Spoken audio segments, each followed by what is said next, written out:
All right, so today we'll be talking about recommendation engines. I have this slide deck, but I also have like coded examples because there is like a couple of like syntax things that I wanted to mention to you all. So for today, there are different kinds of recommendations that we're going to go through. We're going to talk about the concepts behind each kind of engine and then pros and cons of different engines and when to use which. Overall, we'll be going through 3 different kinds of recommendation engines. The first 2 of which are not new concepts. So I won't be going into, I'll be talking about how you could use some of the stuff that we've learned over the past couple of phases, but I won't be going in depth into that at all. And then I'll focus on the last type out of 3, which is a completely new algorithm. And then I'll like talk about extensions to that. I'll actually be breaking down the algorithm because I think it's a very important one to know. And there's a lot of cool stuff about it too. All right, so types of recommendation engines and why. There are 3 main types of recommendation engines: non-personalized, content-based, collaborative filtering. And we'll go through what these types are. Just good to remember these names, especially content-based and collaborative filtering. These are just buzzwords used in the recommendation engine space to remember. So why do we need recommendation engines and what are some examples? I don't know if any of you have favorite examples of recommendation engines. We need them for, there's just so much stuff in the world. There's like, we're in the age of information and, we just sometimes need a little bit of help to decide what to consume. That's one huge use case of recommendation engines. I'll tell you all that like my favorite recommendation engine type is Facebook and Instagram ads. I don't know about you all, but mine are like really, really good, such that most of my purchases come from things I see on Facebook or Instagram. So yeah, I think they do a really good job. I mean, to the point of like maybe too good, but I think they have pretty good recommendation engines. Any thoughts or questions so far? Have you heard this story? I think it was Target. It was like Target or Walmart where they fed an ad to, I think she was a teenage woman and ended up like their pregnancy ads. And then her dad, I think, sued, but it ended up being that she was pregnant. Yeah, yeah, it's funny. I think it was like, I believe it was Walmart, and it was like based on the supplements she was buying. Yeah. They predicted that she was actually pregnant, which was, I mean, yeah, pros and cons, double-edged sword, Um, but yeah, recommendation engine is super powerful. And I will say like all the stuff that I'm covering today, like scratches the surface of recommendation engines. There's like entire textbooks just on like recommendation engines, some of which I will link to you all later on. Anything else before we get into them? All right then. Okay. So first part, non-personalized recommendation engines. These are the most straightforward. They are not personalized. You can imagine non-personalized recommendation engines include things like top rated items, things that are like the most bought, watched, or consumed, or like items that would give the companies the highest ROI. Example, like, if you sign up for a new YouTube account, the first things you see are like the top trending videos because, lots of people are watching them at the time. You're likely to either be interested or also want to watch those things. Super easy to make recommendations. You can do the same recommendations for everyone, but is it the most effective? I think some people think that, just because it is non-personalized, it is a little bit less useful. But think about the scenario of if you have a new business, you don't have much data on your content, you have no data on your users. And when you really, really want to push like certain items, for example, non-personalized recommendations would be really helpful. And then those non-personalized recommendations can generate, user data. And then from there, you can end up building out more complex recommendation engines. So yeah. Any thoughts on this? This is just a one slider on this kind of recommendation engine. All right, very straightforward. There's like no coding involved. Maybe you just want to look for like the most popular thing and recommend that. But yeah, just worth mentioning as well, because it does get overlooked a bunch. Next up, we have content-based recommendation engines. So as the name suggests, it makes recommendations based on an item's features. Models we already know can do this. And I'll talk about some of them in a little bit. But basically, the data frame that you have that is suitable for a content-based recommendation engine is the kind of data frame that you have been dealing with so far. Basically, each row represents, in this example, each row will represent a movie, and then each column will represent all the features of a movie. And it can be like really any data you can find: genre, actors, director, what year it came out, IMDb ratings, Rotten Tomatoes ratings, stuff like that. And now, how would you build a recommendation engine with the models that we already know? Really, it just takes some thinking about like, all right, what kind of recommendations do I want to generate? And what kind of models would be useful, right? In a lot of cases, classification models can be used if you have a lot of data on like one person's likes and dislikes. And you can actually extract a lot of this information from sites like, I know, Goodreads for books, Amazon for just random items. If you can just get one person's likes and dislikes, you can train some sort of classification model to decide, okay, based on whatever item features, will this person like or dislike? Or even you can make this a little bit more complex by doing like a 1 to 5 rating scale and try and predict your 1 to 5 rating. That would be with the classification model. Clustering can also come into play here because with clustering, if you can like group similar items together, you can basically do something like a nearest neighbors approach, where if you know that a user likes one thing, you can just look for the nearest neighbors within that cluster and give other recommendations.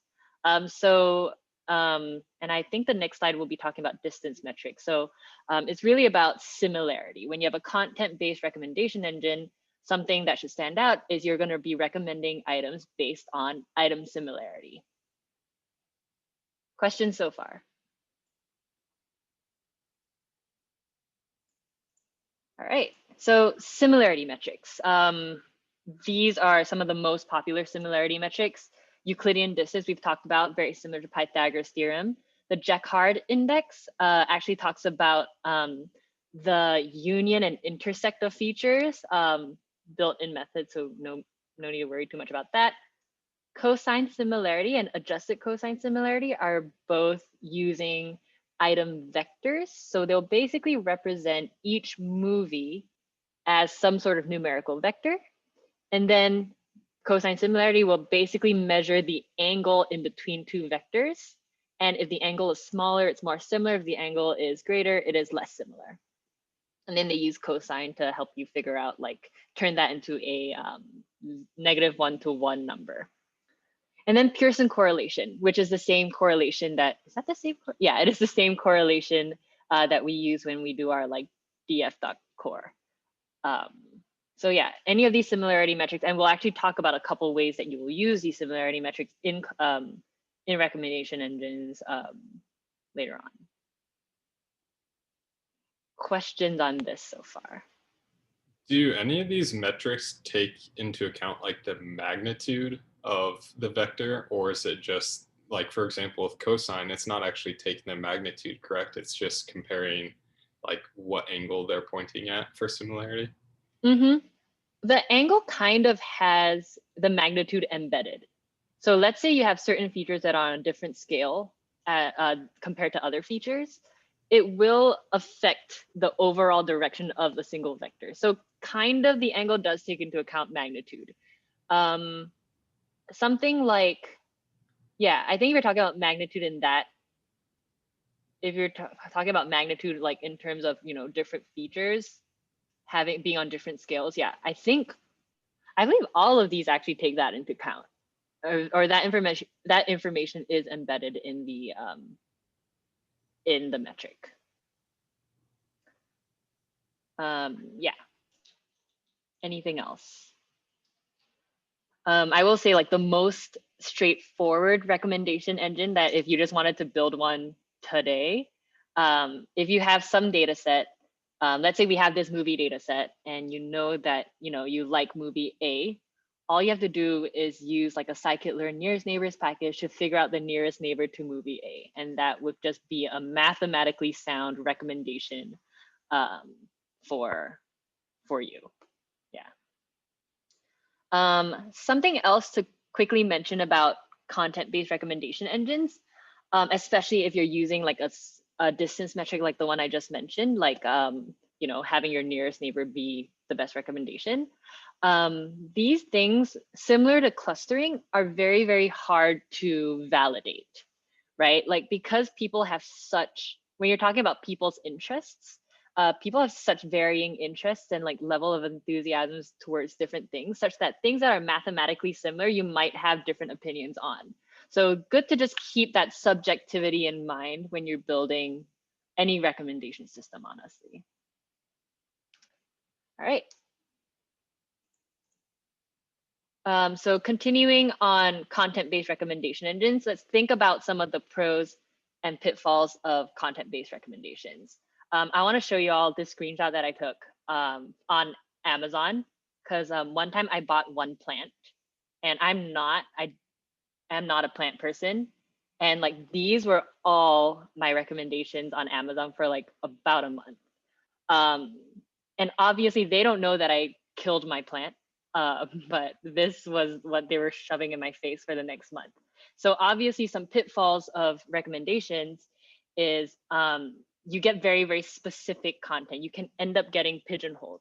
So for example, if you only like horror movies, you'll only get recommended horror movies, right? If that's the information that whoever's creating the system has, that those will be your recommendations.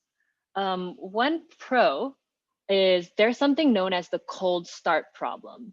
So we'll talk about the cold start problem a little bit later with our next type of recommendation system. But imagine you have zero information on somebody. What's the quickest way you can get a recommendation for them? So aside from the non-personalized recommendation, with a cold start problem, once a person indicates that they like one thing, you can immediately start making recommendations after that. Kind of like the double-edged sword of this example that I have here with the plants. If a person has very, very specific tastes, you can get really specific content recommended for them. So yeah, double-edged sword in like how specific you get with your recommendations. And of course, if you only have like one data point on a person, that one data point is the only piece of data that you can make recommendations off of. So definitely keep that in mind when you're building content-based recommendation engines. Any questions so far? I believe the next slide is the next kind of recommendation engine. All right. What recommendation is like, for example, like they ask you what your age is and where you live. Like, so what's that? What category would that fall under? Ooh, that's a good question. That I would say those kinds of recommendations where they ask you for some of your information is a little bit of a cross between non-personalized as well as content-based recommendation engines. So you can imagine, and one example that one of my students were doing before is like a recommendation for like what car to buy. And he did that based on like your preferences for your vehicle.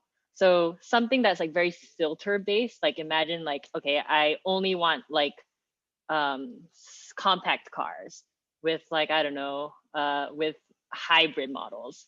And those will become kind of non-personalized, but also they're very filter based. You can literally write like Python data frame, like pandas data frame filters to get your recommendations. And I would say partially also content based, because maybe based on the information that you are providing, maybe they do kind of a similarity, not between items, but between you and the information you're providing with some other users, for example. And then in that way, it's still very similarity. The underlying concepts behind the recommendation is still similarity based.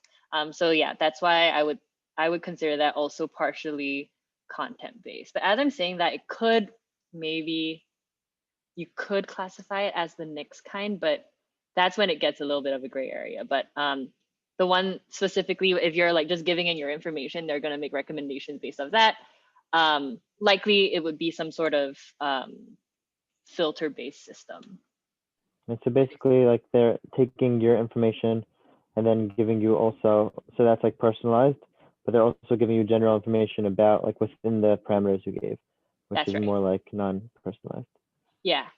And honestly, when you are building a recommendation system for like, for example, an app, right? You're not constrained to only using the models that are made, right? If you think that the simplest recommendation, like the best recommendation system for whatever the purpose you're making recommendations for is literally a pandas data frame filter situation, that is absolutely okay. Maybe not for the capstone project, I will say, but like in the real world, as long as you are able to generate recommendations, it's not very important that you have an overly complex algorithm. So definitely things to keep in mind. Yeah, anything else?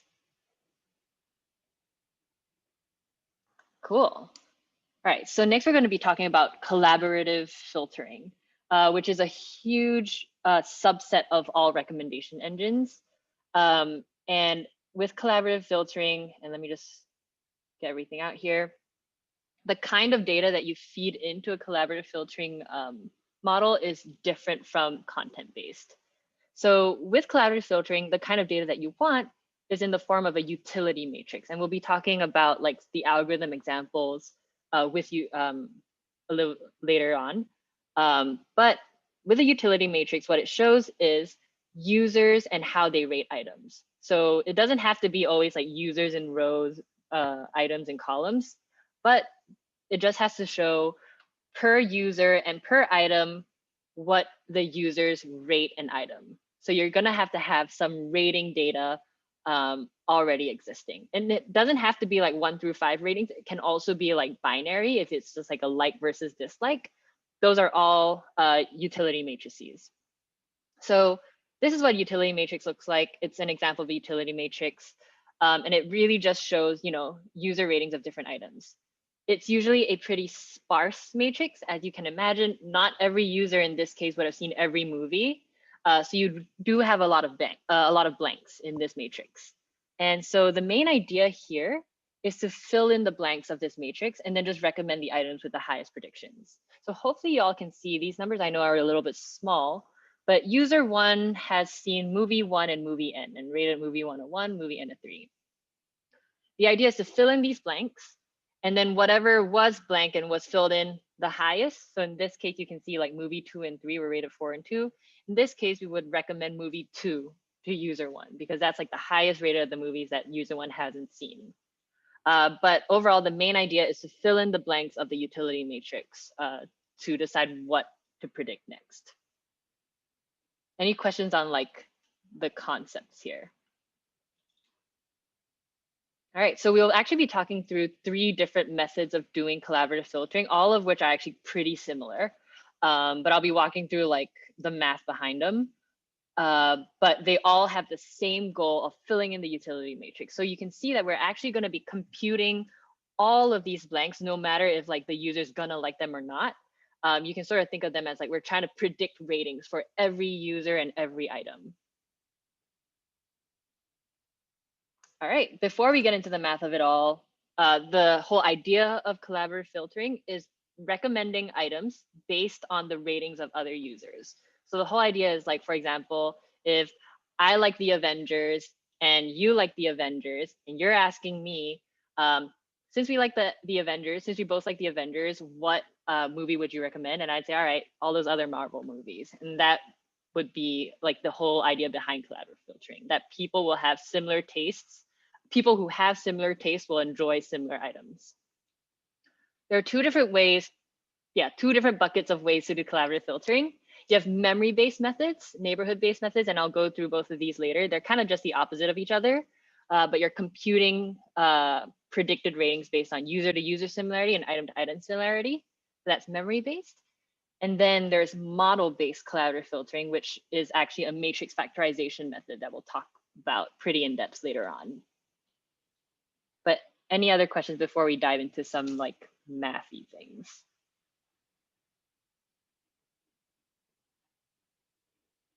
All right, so we're going to talk through all 3 of these. We're going to talk about user to user, item to item, as well as matrix factorization. So the first one, and this slide is going to be a little intimidating, I think. I don't know. But user to user collaborative filtering, we're going to walk through the steps on how this is done. Basically, the idea is to fill up the utility matrix based on user similarities. And so here I have like a really simple example.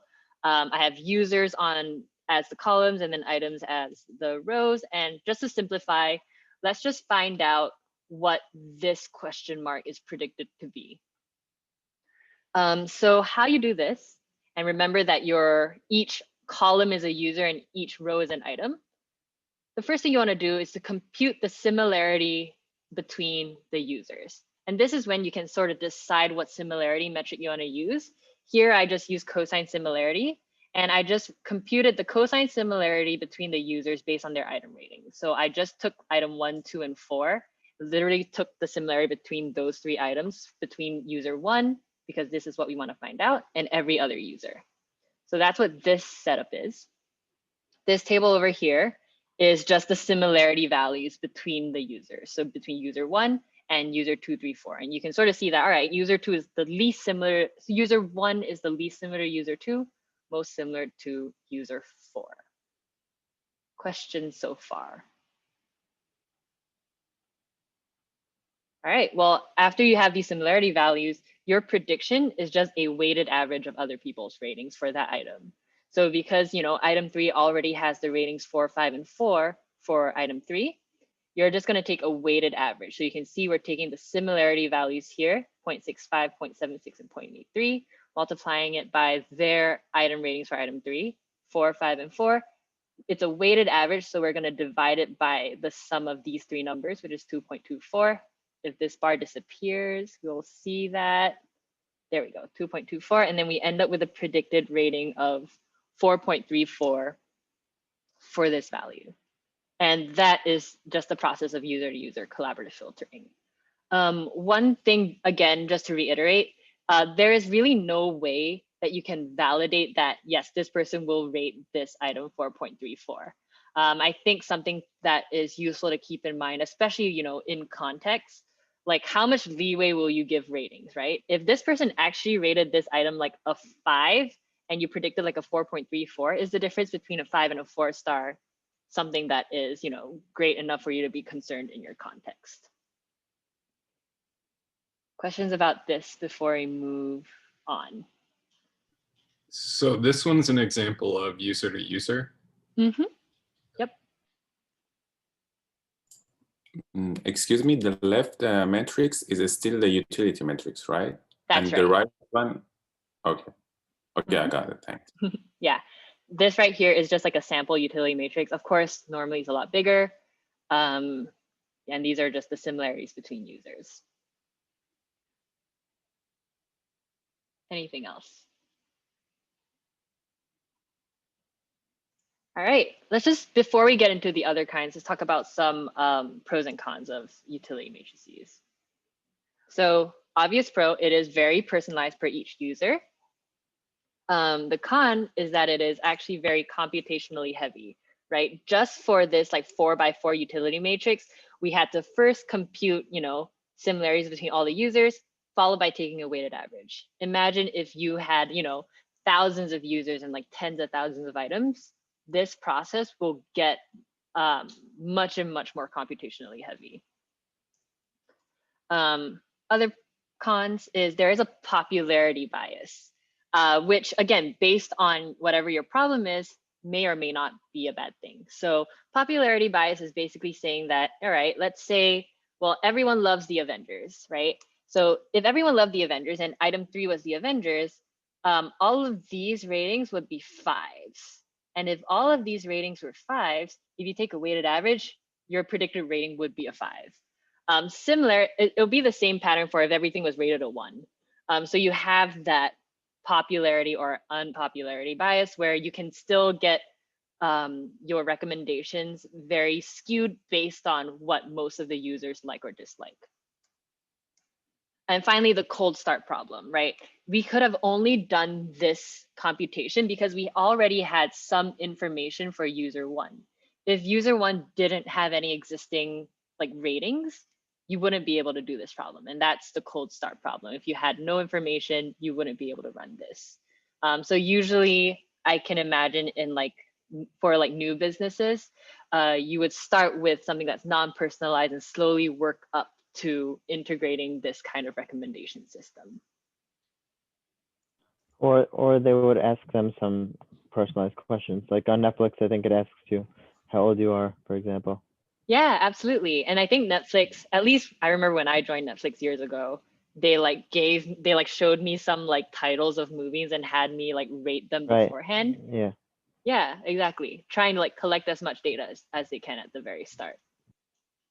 Netflix actually does use something that's similar to collaborative filtering. I can talk a little bit about like what I think, and what I've, based on my reading, what I think their algorithm is like. All right, so the next one we're going to talk about is item to item collaborative filtering. Extremely similar. It's just done on a different axis, but we'll walk through it again. This is the exact same utility matrix that we had set up before. The only difference here is instead of computing user similarities, we're going to be computing item similarities. So this is the same. This similarity table is just the similarity between items item 3 and every other item. And this is computed using like the user 2, 3, and 4 rating. So compare like 4, 5, 4 compared to like 2, 3, 5, 2, 4, 2, and 2, 4, 4. So that's how these cosine similarity values are produced. And then same thing, you're just doing a weighted average of all the other items. Something to note is that the result that you end up with is different. So here we end up with a rating of 3.31, whereas before I believe it was, before it was 4.34. So it does depend on the axis of which you're computing your similarity. You will end up with different results. Any questions? Excuse me. Mm-hmm. I'm kind of behind. So No on the worries. left table, how can you take the 0.78? How can you calculate it? Yeah, so all of these numbers are computed using any similarity metric you like. So here I'm using cosine similarity. So I'm just computing the cosine similarity between 454 for item 3, cosine similarity between 454 and like 235 would have given me 0.78. And that's really like, you can even use like SciPy to do that. They have all of those distance metrics. Oh, got it. Thanks. You're welcome. Anything else? The complete metrics for CF matrices are 4x4 for each user or item base, right? Yes. So this matrix, right? Yes. Yeah. But all you do is just fill in this value with 3.31. no, I mean if you want to have the complete collaborative filtering metrics for item to item base is 4x4 matrix. I mean, it depends on the number of users and items that you have. So like this For is just example, yeah. So this is an example with like 4 users and 4 items. So yeah, you end up with 4x4. It doesn't have to be a square matrix either. It can be like however many users you have, however many items you have, the dimensions of the matrix just have to match that. But I'm asking this because we are using, for example, for item, aren't that all of the columns and all of the rows must be the same, so it would be a square? Oh, okay. It doesn't have to be. Just because, you're computing similarity. So let's say I had 5 more items. I can still compute the similarity between like your user ratings, right? So here it's 454. I'm comparing to get the number 0.83. It's just the similarity value between 454 and 242. If I had like another row, it would just add another row to like this table here and another value here for like item 5. That helps. So yeah, it doesn't have to be a square matrix. Okay, thank you. You're welcome.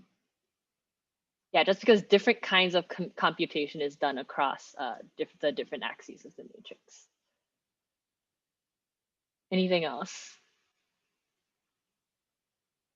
I will also say that like, after we talk about the next algorithm, you probably won't be doing this or user to you probably won't be doing these neighborhood-based methods. One, because they actually are not built in. There aren't any like predefined, at least not to my knowledge. I don't think that there are any like libraries that do this method. And we'll see that the next method is actually like a good balance between user to user and item to item. All right. So just comparing user to user versus item to item, which is better between the two? I know I just said that the third one is the best one, but between user to user and item to item, which is better? In general, item to item has just proven to be more effective. This is just through like companies trying both ways and taking a look at their results.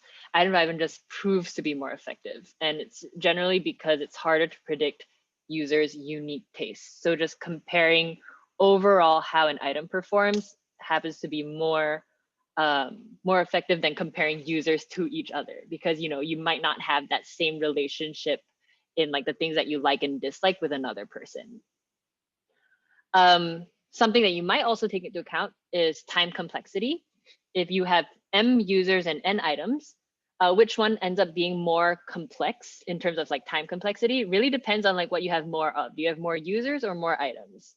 So we haven't really talked about big O notation, but imagine that if you have M users and N items, these would be the complexities.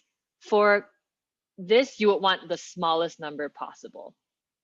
And so if you had more users than items, it would make more sense to do item to item collaborative filtering, because the amount of computation that is done over your items ends up being squared, and you want that dimension to be smaller. Just sort of think of it as like a double for loop. If you have like, all your users in a for loop and your items in a for loop, which part will take longer? In terms of similarity metrics, and I did talk about a few of them at the start, experimentally, so there's no like scientific backing to this, Pearson correlation has just demonstrated to be the best similarity metric. Questions about this? All right, so the next algorithm that we're going to talk about, we actually dive into a little bit of linear algebra, so I'll like try my best to like condense the things that are important to remember. So the next model we're going to talk about is called singular value decomposition.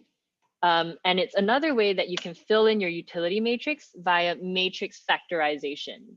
So the word factorization, I think I mentioned this when we talked about PCA the other day. But matrix factorization is just the whole concept of expressing one matrix as a product of multiple other matrices. So PCA, for those of you who look into the math of it, PCA actually breaks down your matrix into 3 separate matrices, whereas this modified SVD that we're going to do breaks down your utility matrix into 2 different matrices. And I'll show what it looks like when it's broken down. But essentially what it's doing is it's going to break down your utility matrix into a user matrix and an item matrix. The other dimensions are latent features, and we'll talk about latent features in a little bit as well. And then what it does, it actually does a gradient descent procedure using what's called alternating least squares to preserve relationships between items and between users. And again, we'll talk about how that works. It's very, very math heavy, but the best in class models use some form of SVD. And for some background, the Netflix competition that ran in like the late 2000s was basically a competition where, your competitors were given like a list of just like user movie rating, just a 3-column data frame. And they were asked to make predictions on what specific users will rate specific movies. And this algorithm actually came out on top. I think it managed to predict with like a 96-97% accuracy on like how people would like movies for Netflix. And I think, and the guy that won that competition, he actually wrote the library, or he's a main contributor, or he is the inspiration for this library that we're going to look at later on. Questions before we get into it? All right. So this is our same utility matrix. And the whole idea of doing this SVD is we're going to express this matrix as a product of some item matrix and some user matrix. And you'll say like, all right, what do these two columns and these two rows represent? These are latent features. One way to think about latent features is sort of like, after you do PCA on your data set, you can sort of think of like your top two principal components as your latent features. So latent features, they don't really mean anything, but it's just some like vector representation of the item and of the user. So each of these columns and each of these rows here have no like specific meaning, but is some like vector representation of the item and the user.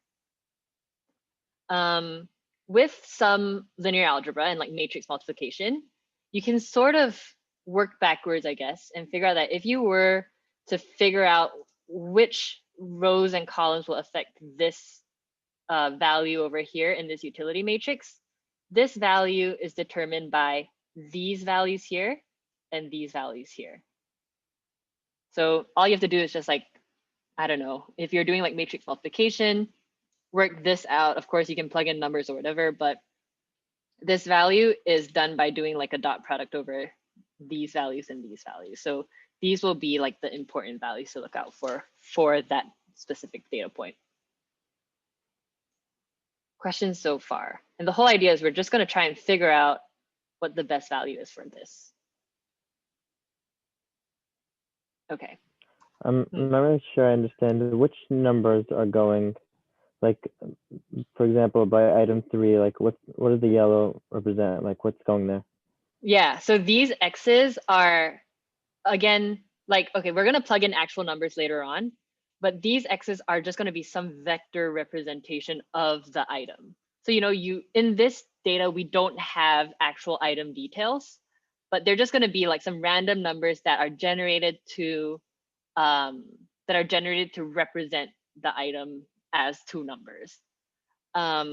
Later, we'll see that in the documentation, you can actually, this is one of the hyperparameters to tune. How many latent features do you want to consider? 2, I think, is the easiest just as an example to show this algorithm, but you can actually make each component matrix, you can give it more latent features if you want, because if you like turn this into 10 columns of X's, this one into 10 rows of X's for the user, as long as the number of columns here matches the number of rows here, you can increase or decrease the number of features however you like. But there is no true like meaning. So you can't just say like, all right, this feature, this column here is like the actor, this one here is like the director. You can't really do that. It's just some mathematical representation. It is abstract, but it's just some representation of the item. Thank you. You're welcome. Anything else? All right.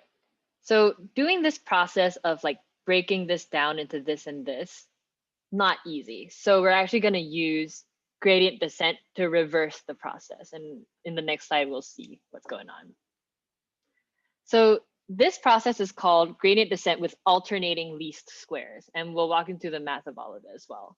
So the whole idea of what we're trying to do here, we have component matrices of your item matrix here, your user matrix here, and your utility matrix. What we're going to do instead is we're going to just try and change values in our component matrices to create a utility matrix that is as similar as possible to the original utility matrix. So as I like continually explain, hopefully it'll get a little clearer. In more gradient descent terms, we're going to try and figure out what are the best numbers in our component matrices to produce a utility matrix that is as similar as possible to our original utility matrix, and that is over here. So with gradient descent, as always, you have to initialize with some terms, with some numbers, and I just chose here to initialize them all as ones. And if they're all ones, if you do the matrix multiplication of like two matrices that are all ones like this, you actually end up with a whole matrix of twos. And this is what our like recreated utility matrix looks like at the start of our gradient descent process. And hopefully, as we keep changing values here, and I'll actually walk through what that looks like, as we keep changing values in our component matrices, this matrix is hopefully going to look a lot more similar to our utility matrix. And then we can pull out our predicted value from there. The cost function that we're trying to minimize is RMSE, which is something that we're quite familiar with. The cost function is the same for like linear regression as well. The RMSE is literally computed by like taking like the differences between each point in the matrix. So here, difference between 2 and 4, between 2 and 2. So this is done over the entire matrix to figure out like what's the current difference between my utility matrices. The idea is to have them to be as similar as possible. So the whole idea is to get RMSE to go down. So now the average difference in the two matrices is about 1.75. Questions so far?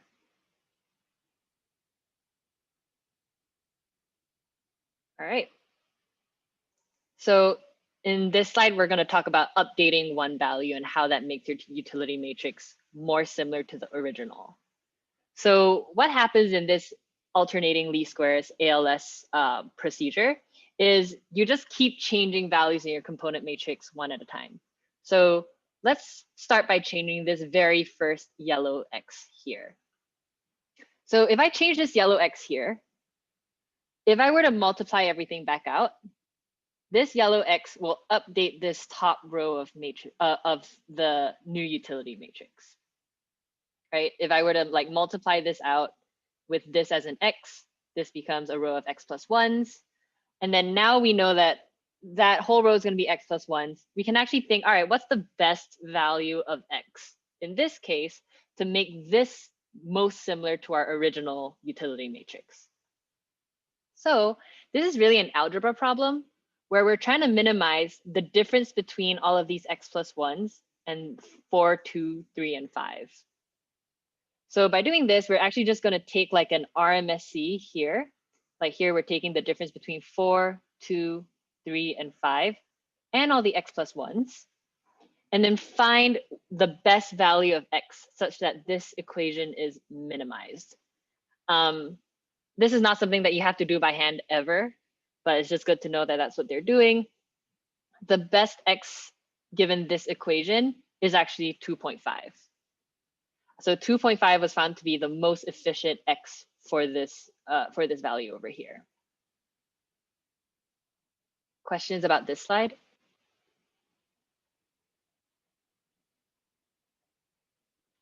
All right. So if we sub in 2.5 up here, you can see that now when we do this matrix multiplication, this top row becomes 3.5. And then if we take a look at the new RMSE, comparing this matrix to this matrix, the RMSE becomes 1.58. And I believe if we compare it before, it's improved from 1.75. So we've got some improvement there. Basically, this process is repeated over and over again for every value in the component matrices and over all the values over and over again until like, I think you can actually define some learning rate or some like number of trials to run. But it's eventually going to plateau off and you're going to end up with some like best RMSE. So what you have here, eventually all of these are going to be like numbers that are honestly not relevant to figure out the actual ratings, but you're going to end up with some utility matrix that looks a little more similar to our original utility matrix than what it was before when it was all number 2s. So with this utility matrix, you can sort of see that not super accurate, and I'll talk about like what some of the perks to this utility matrix is. Not all the numbers correspond closely to this original one. Like for example, on some good cases, you have like, okay, 3.25 here, where 3 is here, so it's kind of close. In other cases, you have like a 3.85 where this should have been a 5. Or let's see, what's a far off one? I don't know, maybe like 2.86, which is closer to 3 when the original was 2. But it's a good representation of your of your original utility matrix because, and something that I mentioned before is that this matrix is parallelized. It was created through like parallel updates. And what that means is every time we changed a value, it would update an entire row or an entire column at the same time. So this created utility matrix has some more definitive user patterns and item patterns throughout. So it maintains the relationship between users and between items because it's always being updated a full row or a full column at a time versus this original matrix, which is seemingly random. So we're just trying to fit smoother lines through users and items here. And so through this process, we find that our prediction for item 3 and user 1 is actually 3.7. And our final RMSE went down to 1.15. This RMSE of 1.15, the way you can interpret it is that on average, your predicted ratings are 1.15 off. And you can sort of put into context of like, all right, if I'm going to a restaurant and Yelp said that it's 4 stars versus 5 stars, is that going to be a big deal? So again, up to you to decide in context whether that is good or not. Any questions about this? Yes, ma'am. How about if we have 5 items and 4 users, so it won't work, right? It will not work, right? It actually will. It actually will work. So the only thing that has to be the same is the number of latent features here. So like this has 2 rows. This has 2 columns and this has 2 rows. That's the only thing that has to match up. You can have a different number of items and users because when you multiply it together, let's say you have 5 items and 7 users. Once you multiply the matrices together, you'll get like a 5 by 7 utility matrix. So with different numbers of users and items, this actually still works. Got it. Thanks. Which is good because you don't always, I think almost never will have the same number of users and items. Thanks. You're welcome. I feel like it's important to like understand the math of this, especially if you want to do a recommendation system project, because surprisingly, people ask questions about this algorithm a lot.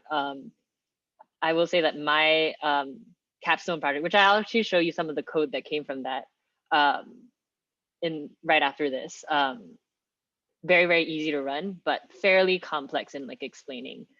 I think also because it is like the data scientists' go-to recommendation system algorithm. But yeah, I actually am going to run through some of the coding elements here. So any questions before we get to that? And all right. What is what is the interpretation for this, for example, this number 3.7 based on the RMSE?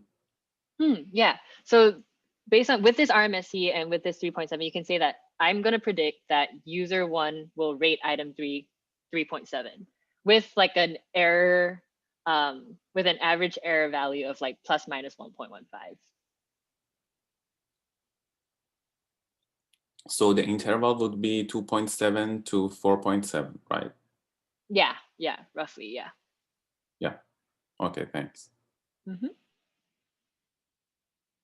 Anything else?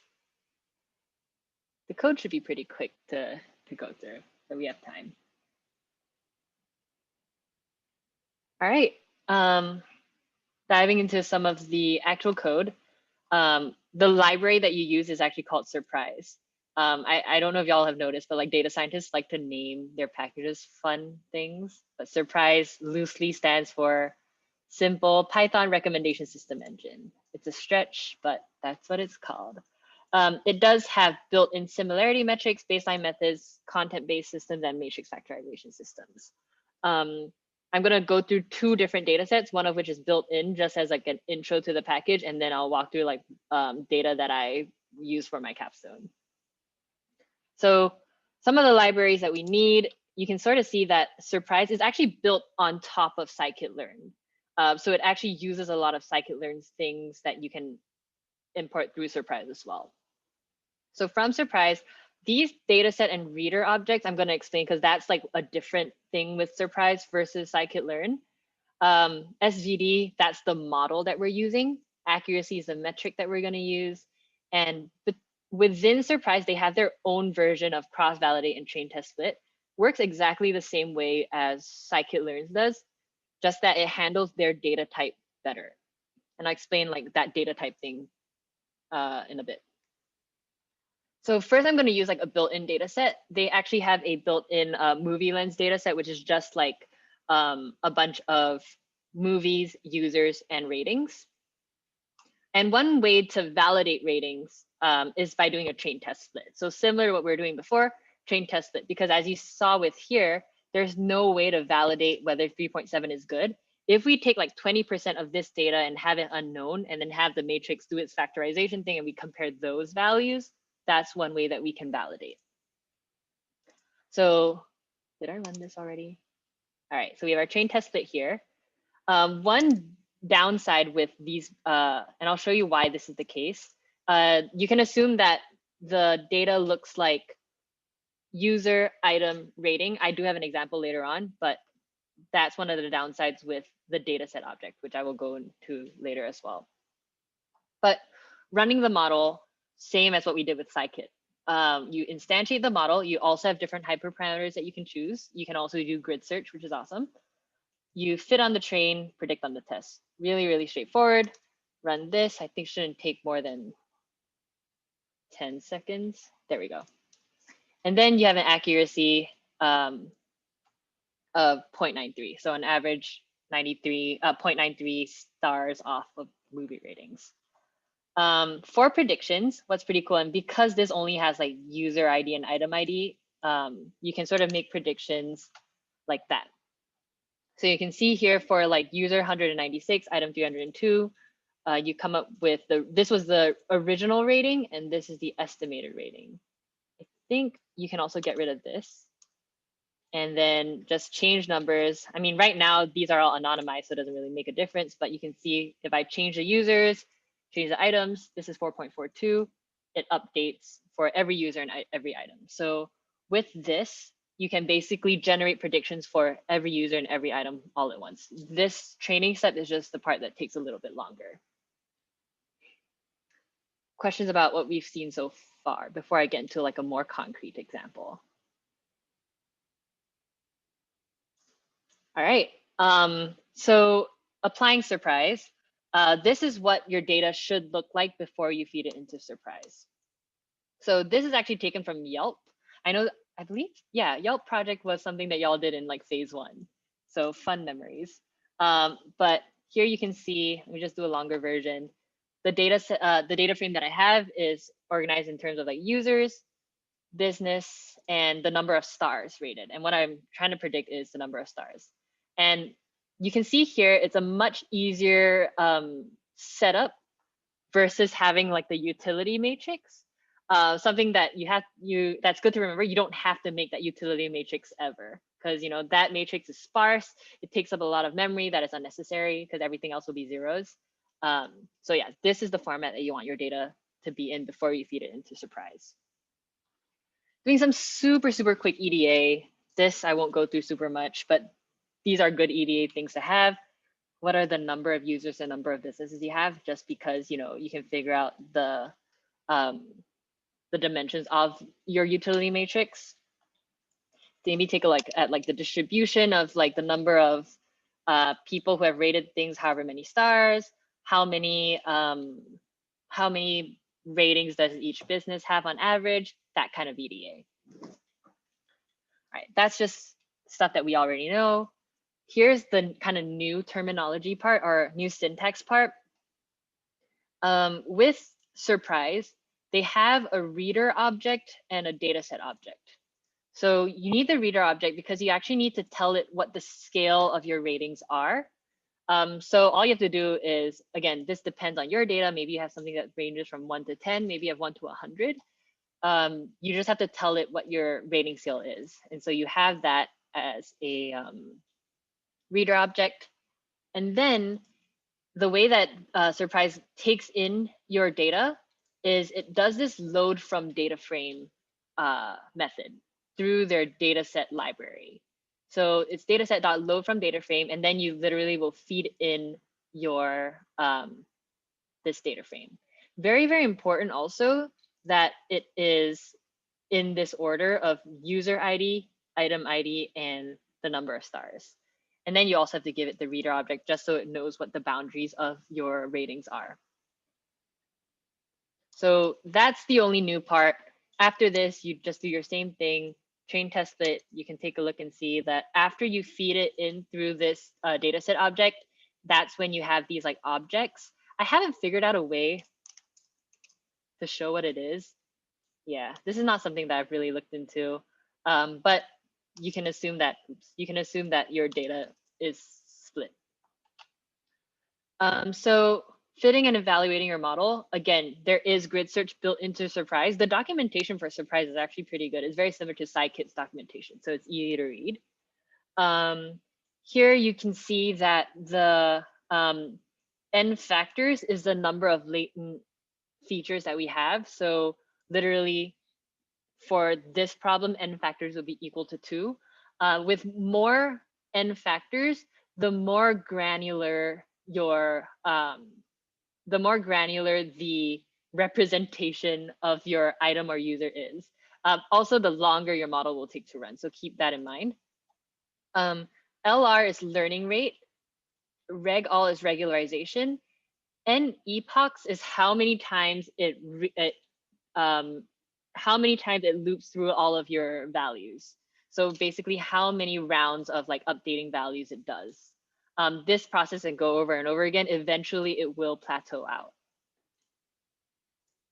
So with these hyperparameters, we can instantiate, fit my train set, make predictions on my test set, and you can sort of see like, this is my first 3 predictions, and my test set were basically it was like a random subset of these. But with this, I guess not the clearest thing to see, but you can start to see here, there's 3 prediction objects here. You can see like this is the user ID, this is the item ID. The real rating was 5 and the estimate was 3.94. Same for these guys. The real ones were both 5 in this case, and estimated were, I mean, sometimes it's good, sometimes it's less good. Again, it's because all of the relationships between users and items are parallelized, which is why sometimes it's accurate, sometimes it's not. And then you can look at your overall accuracy. Within this accuracy sub-library, there are a bunch of different metrics. You have your RMSE, MAE. MAE is mean absolute error. It's really up to you which one you want to use. I like to use more than one just so I'm keeping track of more metrics. And yeah, from this, what you can do is I have these like specific users and specific businesses. If you do a Yelp API search, you'll figure out who these actually are. But all you have to do is when you're making predictions, pull in the user and the item, and then you can come up with some sort of prediction. And yeah, you can definitely like update these values to see like different rating values. And of course, typically you would remap on like the usernames or like at least the business names to see what the ratings would be. Just something for you to know that Surprise has, I think they have really good documentation. I have used Surprise pretty extensively, not just like in Flatiron, but also in like other projects. So there's code that they literally give you to get like the top items for a user. If you're really interested in recommendation engines, there is this book, and specifically this chapter explains the math really, really well. This is the chapter that helped me understand how it works. Surprise, again, the documentation is really good. Light FM is a really cool one. I would say not for phase 4 project, but maybe for the capstone. Light FM is actually a way of combining content-based recommendations with collaborative filtering, because you know they are using different parts of the data. So if you have like a bunch of item features that you also want to take into consideration with your collaborative filtering that only takes into consideration ratings, Light FM has a way of synthesizing the two. And I actually just used it a couple months ago with like a project I was working on, and it works really well. I also wrote some blogs on recommendation engines. Honestly, the same stuff that I just said throughout this lecture, but if you want to see in written form, it is here. I will say these articles have gotten me paid on Medium real good. So yeah, if you want to contribute to that, feel free. Yeah, any questions about the code before we do like a overall really quick summary? Not a question about the code itself, but I must have misunderstood what you said earlier. You said you were talking about how there aren't really libraries to import for like recommendation engines. And I was just wondering, how does that compare to the surprise library then? Yeah, so the surprise library gives you this SVD algorithm, this one that we were talking about.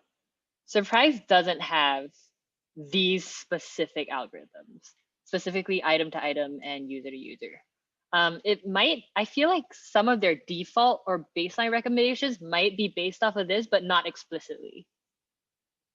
So yeah, good to consider. If you wanted to like implement one of these, I would look into the documentation of what their baseline algorithms are, because they have like a set of baseline algorithms within Surprise as well.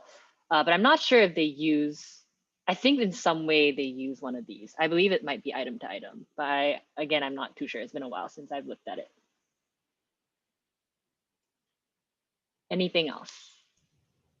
I was reading that some companies like Instagram, they use something like word to vec, except finding the latent features like that. So is that just something like Instagram has all their in-house code for that because they have a lot of money and can throw into it? I bet. Oh, which I forget that like I mentioned that I would talk about how Netflix does it. Netflix does not straight up use SVD, but what they do is they try and create a utility matrix that is more condensed, because you imagine like the volume of Netflix's data, not just in terms of like the amount of content they have, but also in the number of users. So what they do is they actually, and I read this, at least as of 2 years ago, this seems to be true, where they actually have a team of people manually labeling their data into like these weird categories. Like, I'm not sure if you've seen like some of Netflix's like categories being like Academy Award winning movies, or like witty humor, or like dark comedy, stuff like that. These apparently are all manually tagged. I don't know how true that is now. But I'm sure at the start, a lot of them had to be manually tagged to at least train things to eventually classify them. And then based on that, those become the items. So when users are being recommended movies on Netflix, they're actually recommended categories of movies instead of one movie at a time, which is why like Netflix has that side scroll UI where you can look at all movies of a certain category. And I believe they do the same thing, something similar with users. I believe that they do some form of clustering of users so that you fall into like a certain group of users. And they do a lot of testing, extensive testing on like down to things like which version of like a thumbnail for a movie would be like more effective in getting you to watch something, which I think last year they got into some trouble for, because it ended up being like something that is like fairly racially like determined. So if you like look it up, you'll find some like news articles on that. But yeah, through my reading, that's I believe how Netflix does it.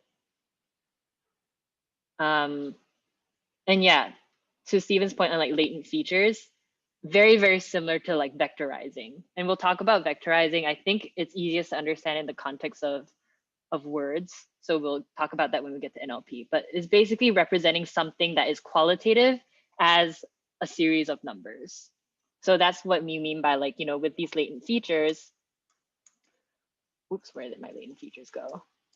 With these latent features, like these two numbers, they don't really mean anything. Like these are not like columns of data, but rather this string of two numbers just represents item 3. All right, final questions. Yes, just when you found the RMSE in that example to be 1.11 or 1.15, I was just kind of looking around there and kind of comparing the actual values to the predicted values from the matrix. Most of those predictions are less than 1 off of the actual number. So I'm just wondering, like, is the unknown value, is that just like more prone to error than the remainder when we, after we kind of plugged in the numbers and multiplied them, did the matrix multiplication? Yeah. as you were saying that, I believe that this number might be a little bit inaccurate because I think I accidentally treated this unknown as 0 in calculating the RMSE. Oh, okay. Yeah, but the point still stands that like you are just trying to compare, like, I mean, even if this was a 0, like, I believe when they calculate RMSE in the algorithm, they wouldn't even consider this unknown point. Yeah, but thanks for pointing that out. I forget that that was a thing that I did. All right, any final questions before we close out? All right, then. That's all I had to share for recommendation engines. I feel I have a lot of stuff to talk about with recommendation engines. So if y'all are interested, usually like during capstones, I do additional deep dives into like some of the other topics, especially some of like the phase 4 topics that I know we like jump around a lot. So depending on like what your capstones are about, I will like pick and choose different things to deep dive on during the capstone phase. And that's what our study groups will consist of. Let me see if there's anything. Yeah, any other questions while I think about if I have anything that I wanted to address. All right, well, sounds good. Everybody have a good rest of your day. I will see you all at your project reviews. Those are still underway. And yeah, I'll see you all. Oh, is today Friday? Today is Friday. Let me stop this recording.